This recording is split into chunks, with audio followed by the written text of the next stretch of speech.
J'ai travaillé sur le premier podcast business de France sans permission. Et c'est justement en rentrant dans les coulisses que j'ai pu découvrir ce que personne ne connaît sur leur processus de création. Alors si vous utilisez YouTube pour accroître la notoriété de votre entreprise, que vous avez un podcast que vous essayez de faire connaître, ou encore que vous êtes un grand fan du podcast sans permission et que vous voulez connaître tous leurs secrets, restez bien jusqu'à la fin de cette vidéo. Car je vais vous dévoiler en détail la façon dont on a construit chaque épisode du podcast, notamment celui avec la menace qui a littéralement cassé la machine YouTube, afin que vous puissiez vous-même vous en inspirer pour faire péter votre propre podcast sur YouTube.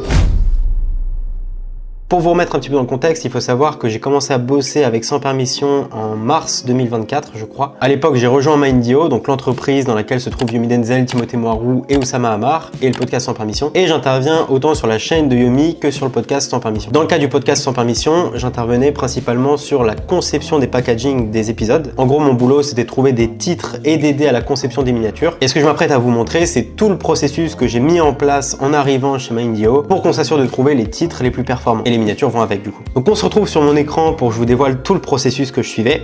Donc dans un premier temps, sans grande surprise, mais ce que je faisais, c'est que je visionnais en entier l'épisode du podcast. Donc à savoir qu'on recevait la première version du montage à peu près 2 semaines avant la publication de chaque épisode. Il y a des moments où on avait beaucoup d'avance, on arrivait à avoir 3 semaines, 1 mois de latence entre le moment où je recevais le podcast et le moment où il allait sortir sur YouTube. Mais du coup, nous, dans l'équipe, quand on recevait la V1 du montage, notre but c'était vraiment de le regarder en entier.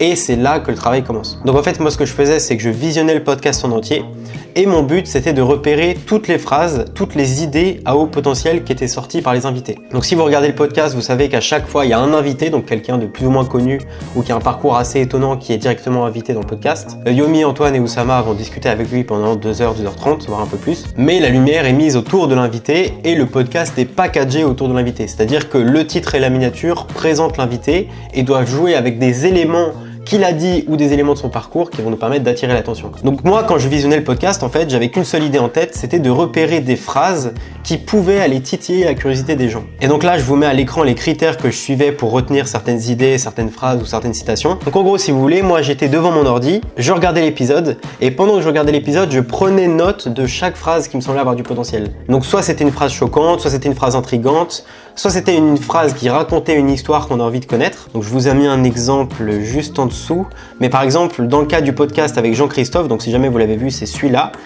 Il y a par exemple une phrase qui pourrait être j'ai marché 4 heures nu dans la neige avec Wim Hof par exemple, ou je dors seulement 4 heures par nuit depuis 30 ans. Ça c'est des bouts d'histoire, c'est des informations qu'on nous donne, qu'on peut éventuellement réutiliser pour le titre, justement parce que c'est des phrases assez intrigantes et qui en même temps racontent une histoire qu'on peut avoir envie de connaître. Si par exemple le titre de la vidéo c'est j'ai marché 4 heures nu dans la neige avec Wim Hof, on se dit comment ça se fait? Pourquoi est-ce qu'il était nu dans la neige? Pourquoi il a marché 4 heures? Pourquoi avec Wim Hof?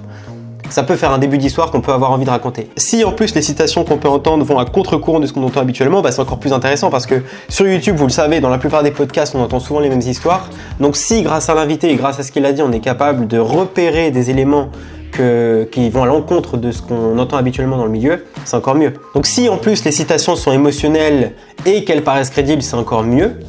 D'ailleurs, sur le point de la crédibilité, j'ai mis il faut qu'elle paraisse crédible, mais quand même suffisamment étonnante pour qu'on s'interroge et qu'on ait envie d'en savoir plus. Si par exemple je vous dis, je sais pas, j'ai racheté la lune, c'est intriguant, c'est étonnant, mais c'est pas assez crédible pour que ça passe. En revanche, si je vous dis j'ai perdu 500 000 $ en une nuit, là ça peut faire sens. Ça paraît beaucoup, ça paraît assez gros, mais en réalité ça reste crédible parce que c'est quelque chose qui peut tout à fait arriver à un entrepreneur. Si en plus ces citations contiennent un élément qui est connu du public ou susceptible d'attirer l'attention, c'est encore mieux. Parce qu'évidemment, si vous avez un podcast, il se peut que l'invité ne soit pas très connu ou alors qu'il raconte des choses qui ne soient pas connues du grand public. Et donc ça, typiquement, c'est des phrases ou des éléments qu'il va falloir ne pas utiliser ou alors les repackager différemment pour vous assurer d'attirer l'attention. Si en plus on est capable de créer une boucle ouverte, c'est encore mieux. Donc qu'est-ce que c'est une boucle ouverte? C'est vous allez donner une information, mais pour avoir l'intégralité de cette information, il faut aller plus loin. Donc un exemple, je peux vous dire, je sais pas, on m'a arnaqué dans un parking.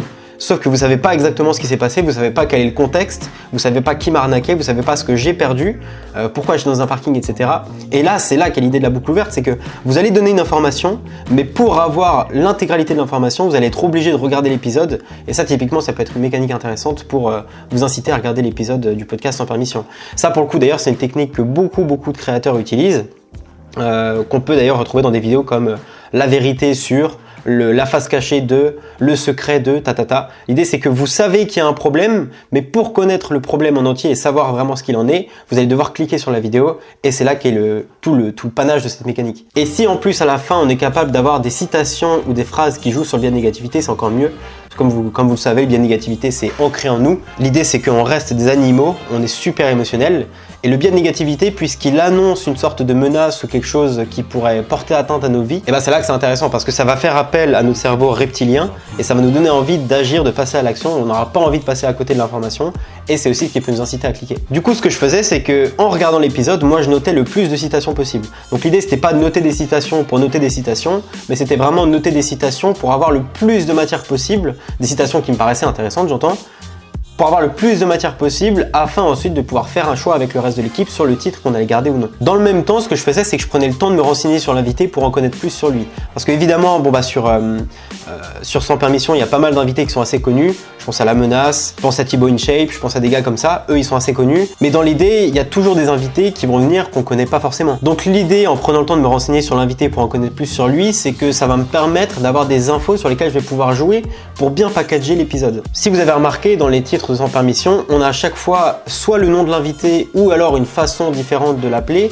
et ensuite on a la citation. Le truc, c'est que puisque un Jean-Christophe, personne ne le connaît, pour le coup, il doit y avoir quelques dizaines ou centaines de personnes dans le public de Sans Permission qui connaissent ce mec. Mais la réalité, c'est que la majorité des gens ne le connaissent pas. Du coup, on va pas pouvoir packager le nom de l'épisode avec Jean-Christophe X et mettre la citation derrière. Ça passera pas, ça attirera pas l'attention parce que personne ne le connaît. Donc mon approche en me renseignant un max sur lui, c'est de pouvoir savoir quels sont ses accomplissements, qu'est-ce qui le différencie de ses concurrents, quelles sont ses ambitions, quel est son statut, comment est-ce qu'il est appelé par les autres en général, dans quel domaine il est spécialiste. Et ça va me permettre du coup de pouvoir rebrander la façon de l'appeler. Et donc plutôt que de dire Jean-Christophe, on va par exemple dire multimillionnaire de la tech. Là, c'est un nom qui parle beaucoup plus aux spectateurs, les gens peuvent se projeter, avoir une idée globale de qui va intervenir. Et là, du coup, c'est beaucoup plus sexy. Et donc vous devez faire exactement la même chose avec votre podcast. Si jamais vous avez des invités qui ne sont pas connus du tout, allez creuser un petit peu dans leur parcours. Comment est-ce qu'ils sont appelés par les autres?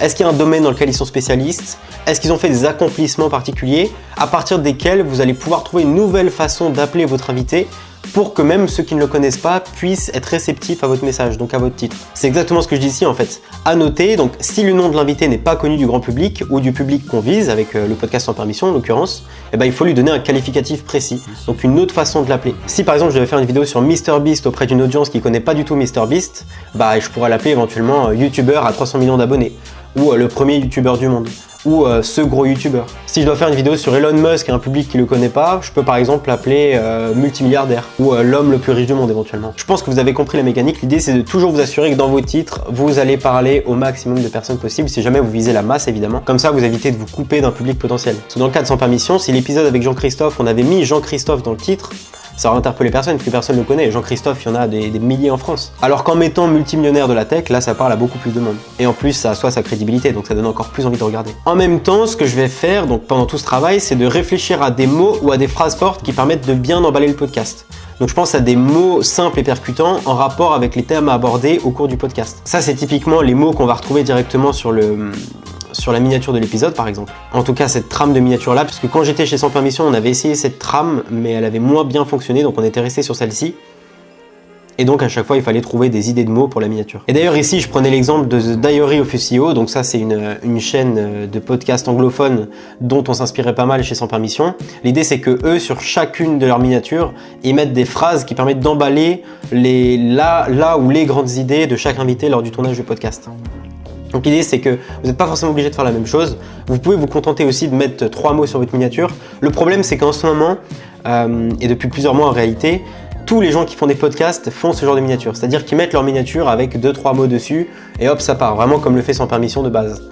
Le problème c'est qu'en faisant ça vous n'allez pas forcément vous différencier et surtout ça précise pas vraiment la proposition de valeur de l'épisode. Là où vous pouvez faire bien mieux en mettant exactement une miniature dans ce style, c'est-à-dire que vous avez déjà l'appellation là juste ici au début du titre, ensuite vous avez une sorte de citation qui va préciser un petit peu de quoi on va parler et quel va être l'enjeu du podcast, et en même temps vous allez enfoncer les clous avec une citation mot pour mot qui est mise directement sur la miniature, et donc ça typiquement ça fait partie de tout le travail que je vous propose ici. Donc ensuite ce que vous allez faire c'est qu'une fois que vous avez toutes ces citations, et c'est un boulot qui peut prendre du temps, je vous invite à regarder l'épisode du podcast que vous voulez packager 1 fois, 2 fois, 3 fois s'il faut, vraiment n'hésitez pas à prendre le temps de le faire, mettez en accéléré, mettez en ralenti, peu importe. L'idée c'est vraiment que vous puissiez essorer le plus possible la matière du podcast pour en sortir les meilleures phrases et les meilleures idées possibles. Et ce que vous allez faire une fois que vous avez toutes ces citations, c'est que vous allez les reformuler de sorte à les rendre simples et courtes, claires et impactantes, et si possible contre-intuitives et mystérieuses. Donc l'idée c'est que vous n'allez pas transformer la réalité, vous n'allez pas dire ce qui est faux. Si vous mettez une phrase que l'invité n'a pas dite, ça va pas le faire parce que les gens pourront se sentir trompés. En revanche, si vous arrivez à maquiller très légèrement une citation qui vous paraît intéressante, qui a été dite par l'invité dans l'épisode, et que vous arrivez à l'améliorer de sorte qu'elle soit encore un peu plus courte, un peu plus mystérieuse, et aussi qu'elle paraisse plus impactante dite comme ça, c'est le top en fait. Parce que le truc c'est que quand on parle à l'oral, on cherche pas forcément à faire, et surtout dans le podcast sans permission, les invités cherchent pas particulièrement à faire des grosses sorties, ils cherchent pas à faire des punchlines, et du coup c'est pour ça que vous allez devoir faire ce travail d'amélioration des phrases et des citations. C'est parce que ça va vous permettre justement de transformer une phrase qui était dite à l'oral et qui n'était pas optimisée pour l'écrit en phrase optimisée pour titre YouTube. Là, je le précise ici, mais si c'est pas possible de rendre plus courtes et plus claires certaines citations, je vous conseille de les virer simplement parce qu'elles seront pas optimales pour la suite. Mieux vaut se concentrer sur des citations qui ont été dites durant l'épisode et qui sont facilement améliorables entre guillemets, de sorte que ça devienne des bons titres, plutôt que d'aller inventer des phrases qui n'ont pas été dites uniquement pour attirer l'attention. Dans tous les cas, le public tôt ou tard s'en rendra compte et il sera déçu. Donc maintenant que c'est fait, que vous avez repris toutes les citations, que vous les avez améliorées petit à petit, ce que vous allez faire, c'est que vous allez faire un top 5 des citations, voire un top 3 si vous y arrivez. L'idée c'est que encore une fois, vous allez reprendre les critères dont je vous ai parlé plus haut et vous allez vous assurer que ces citations-là sont choquantes, intrigantes, qu'elles donnent envie d'en savoir plus, éventuellement qu'elles racontent une petite histoire. Et n'ayez vraiment pas peur de virer certaines citations si jamais elles vous semblent pas assez intéressantes, si jamais elles vous semblent pas assez captivantes, parce que n'oubliez pas que ces citations vont servir de titre ou d'une partie du titre et c'est essentiel qu'elles donnent vraiment envie de cliquer, sinon personne ne viendra voir votre podcast. Et en même temps, ce que vous allez faire, c'est que vous allez choisir la façon de nommer l'invité la plus attrayante, la plus claire et la plus grand public possible parmi les possibilités que vous avez notées jusque-là. Donc là, je fais référence à cette partie ici, quand vous prenez le temps de vous renseigner sur l'invité, et donc en fonction de ça, réfléchissez à comment est-ce que vous allez pouvoir le nommer maintenant cet invité. Évidemment, si c'est quelqu'un de très connu, mettez simplement son nom. Si c'est un Thibaut InShape, mettez Thibaut InShape. Si c'est un présentateur télé très connu, mettez son nom aussi. Si c'est un sportif très connu, pareil. En revanche, si c'est quelqu'un dont le nom n'est pas connu du grand public ou du public que vous visez, dans ce cas-là, renommez-le. Donc encore une fois, là c'est la même logique. Le Jeff Bezos deviendrait PDG d'Amazon, Elon Musk deviendrait l'homme le plus riche du monde, et bref, on peut tout imaginer. Donc là, je vous mets quelques exemples, c'est directement un screen de ce que j'avais fait chez Sans Permission cet été, donc encore une fois pour le podcast avec Jean-Christophe, et donc je proposais plusieurs façons de le nommer.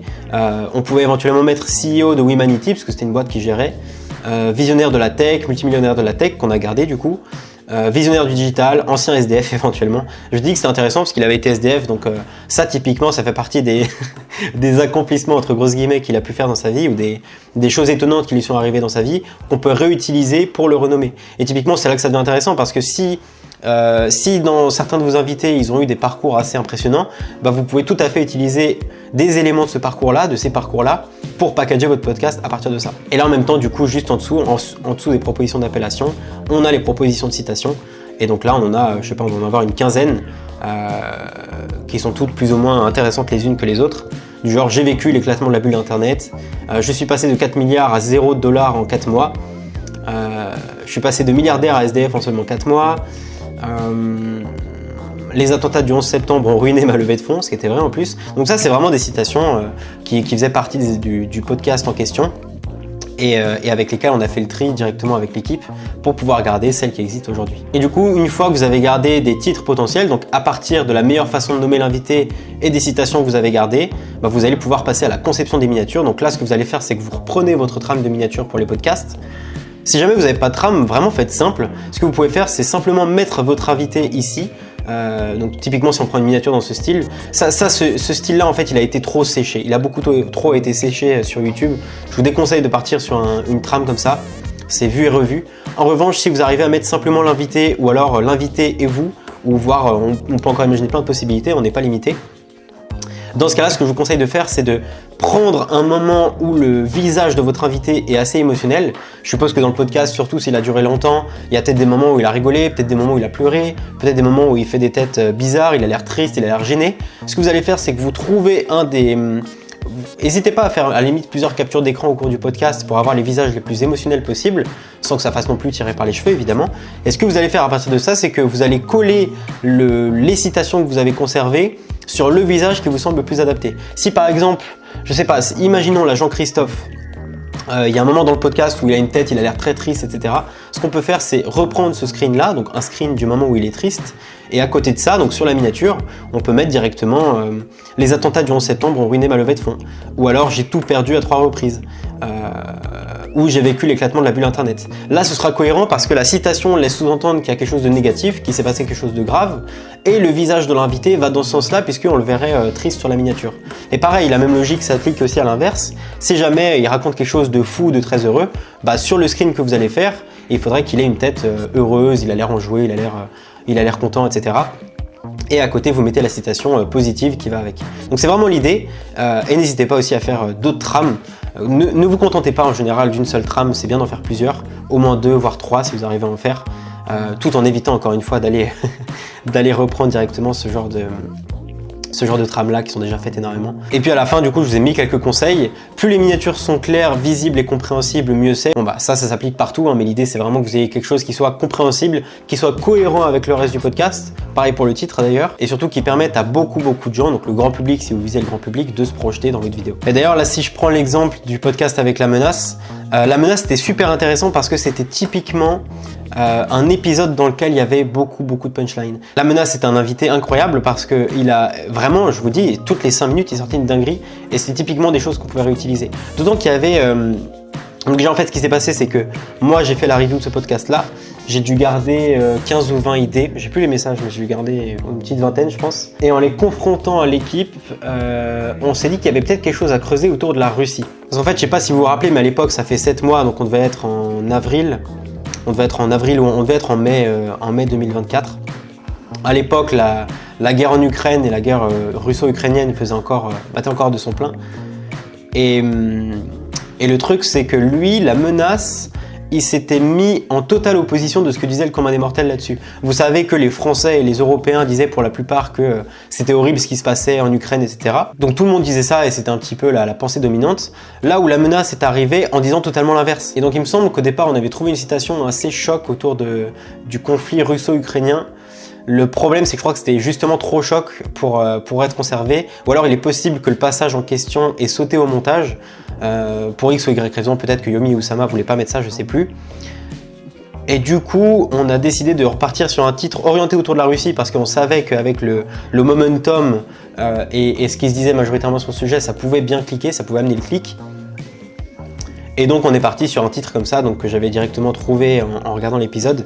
La Russie est plus puissante grâce à Poutine, parce que ça va directement à l'encontre de ce qu'on disait encore une fois sur le marché en général par rapport au conflit russo-ukrainien. Là vous voyez d'ailleurs que puisque c'est un invité qui est quand même assez connu et surtout de l'audience de Sans Permission, je me suis dit que c'était plus pertinent de garder la menace plutôt que de mettre youtubeur prank, youtubeur masculiniste ou quoi que ce soit. Je trouvais que la menace ça passait mieux. En plus c'est intéressant parce que je pense qu'il y a des gens qui ne connaissent pas la menace qui ont cliqué sur cette vidéo parce qu'ils se sont dit la menace, mais c'est une dinguerie ce nom. Enfin, qu'est-ce que c'est la menace? Je pense qu'il y en a qui ont fait ça. Et là, vous voyez que sur la miniature, du coup, on avait gardé les 3 thèmes. Là, mais de toute façon, c'est vraiment l'approche générale de la chaîne de Sans Permission. Mais on avait gardé l'approche des 3 mots avec masculinité, prank et la menace versus ous, puisque les deux s'étaient directement brouillés par rapport au conflit russo-ukrainien. Maintenant, le truc, c'est qu'il y a quand même moyen de faire bien mieux. Je sais pas pourquoi aujourd'hui ils ont pas je travaille plus avec Sans Permission, mais ils n'ont pas conservé la trame de miniature que je vous avais présentée juste ici. Ils n'ont pas du tout gardé celle-là, mais ça aurait pu être intéressant parce que pour le coup ça aurait pu permettre de mettre une autre citation en plus de ce qui est déjà mis dans le titre pour aller enfoncer le clou par rapport à ce qui est dit dans le titre. Donc vraiment créer une sorte de comment je pourrais dire ça, de cercle vertueux d'attention pour accrocher l'attention justement entre le titre, entre ce qui est dit dans le titre et la citation mise sur la miniature. Ça aurait pu être super intéressant, ils l'ont pas fait, c'est un peu dommage. Mais dans tous les cas, c'est vraiment un épisode qui a cassé les scores. Je pense qu'en réalité, le packaging qu'on a fait a joué, mais c'est pas le plus important. Je pense que bon, le fait de parler de la Russie, ça joue beaucoup. Le fait que la menace, il y avait une grosse hype autour de lui, même encore aujourd'hui un peu d'ailleurs. Il y avait une grosse hype autour de lui au moment où on a sorti l'épisode, je pense que ça a aussi joué. Et le fait que finalement, c'est un invité qui correspond directement à ce que consomment la plupart des consommateurs de Sans Permission, ça fait aussi sens et donc ça explique pourquoi le podcast a aussi bien fonctionné. Mais mine de rien, parce que d'ailleurs c'est le premier podcast de la chaîne aujourd'hui, le plus vu, et je pense qu'en vrai, vu comme il continue, il devrait pas tarder à atteindre le million de vues. Je pense que d'ici à cet été, je suis quasiment sûr qu'il aura atteint 1 million de vues. Et quoi qu'il en soit, le packaging qu'on a fait a quand même pu jouer puisque on a su vraiment sauté sur l'occasion du conflit russo-ukrainien. On savait qu'il y avait quelque chose à faire autour de la Russie et on a essayé d'en profiter. Et ça, typiquement, c'est aussi quelque chose que vous pouvez essayer dans vos podcasts. Si jamais il y a un momentum, une actualité, quelque chose d'intéressant qui est en train de se dérouler et qui touche beaucoup de monde et qui est assez urgente aussi au moment où vous sortez votre podcast, à la limite, si votre invité a dit quelque chose par rapport à ça, ce que vous pouvez faire, c'est orienter le podcast, donc orienter le packaging du podcast autour de cet événement d'actualité. Et à la limite, une fois que l'événement d'actualité s'est un peu calmé et qu'on en parle moins, ce que vous pouvez faire, c'est repackager le podcast avec un nouveau titre, une nouvelle miniature qui seront plus adaptés à ce qui est dit dans le podcast et qui permettront aussi de moins être dépendant de cet événement d'actualité qui, au bout d'un moment, n'est plus d'actualité. Maintenant que vous savez comment bien packager votre podcast pour augmenter vos chances de le faire décoller, une question reste en suspens. Comment vous assurer que vos vidéos ont du potentiel finalement? Vous aurez beau suivre méthodiquement tout ce que je vous ai dit au cours des dernières minutes, ça ne vous servira à rien tant que vous ne serez pas assuré que vos idées de podcast sont bien choisies. Et c'est justement ce que je compte vous apprendre à faire dans les secondes à venir à travers le cadeau que vous allez recevoir. Puisque vous êtes resté jusqu'ici, j'ai décidé de vous donner accès gratuitement au module vidéo mastery qui vient tout droit de mon accompagnement, dans lequel vous découvrirez les 5 critères à cocher pour vous assurer que votre idée peut fonctionner, quel outil j'utilise pour aller encore plus loin dans ma recherche d'idées, ou encore comment trouver des sujets et des angles de vidéo uniques qui permettent d'attirer et de convertir votre cible. Si vous voulez y accéder, vous avez juste à cliquer sur le lien en description et c'est cadeau. C'était Blas et je vous dis à très bientôt.